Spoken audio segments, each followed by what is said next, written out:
Rashida Tlaib, y'all heard what she said, the congresswoman. She's tripling down again. She is still doubting that the hospital thing happened within Gaza. She says Israel did it. She says Israel did it, yes. Initially, because she actually repeated what Hamas had said. There's so much evidence to prove that it was the Islamic Jihad. Absolutely. And the U.S. intel, Israeli intel, they have provided information. It shows the video of where apparently an Islamic Jihad person inside the Palestinian area shot off a rocket, wound up essentially hitting the parking lot at a hospital.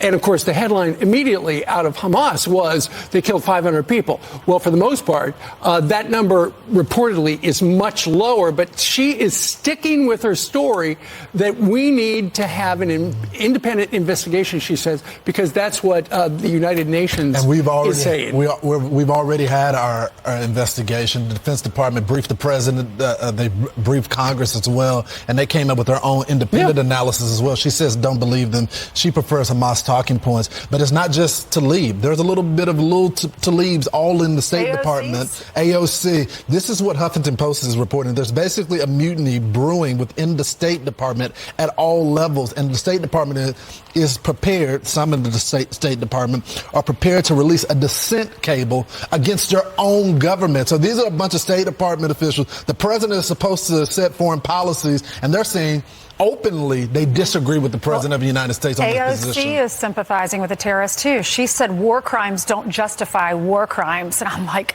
someone comes into your house and kills your entire family, you're not allowed to respond back. The New York Times, about the hospital incident, they admitted, quote, we relied too heavily on claims by Hamas about the hospital blast. And then the AP reporters are not even allowed in their reporting to say that Hamas is a terrorist organization. But, you know, the New York Times also, they are culpable. They apologize. Remember the headline? Israel strike kills hundreds in hospital, Palestinians say. Meanwhile, that goes out there. It got tons of views.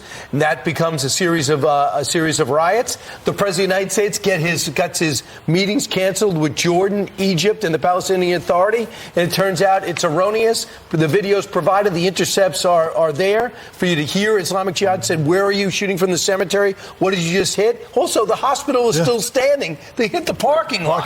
You don't hit the parking lot from the... And if you hit a parking lot, do 500 people die? No. There was no crater. But the thing is, too, fundamentally this.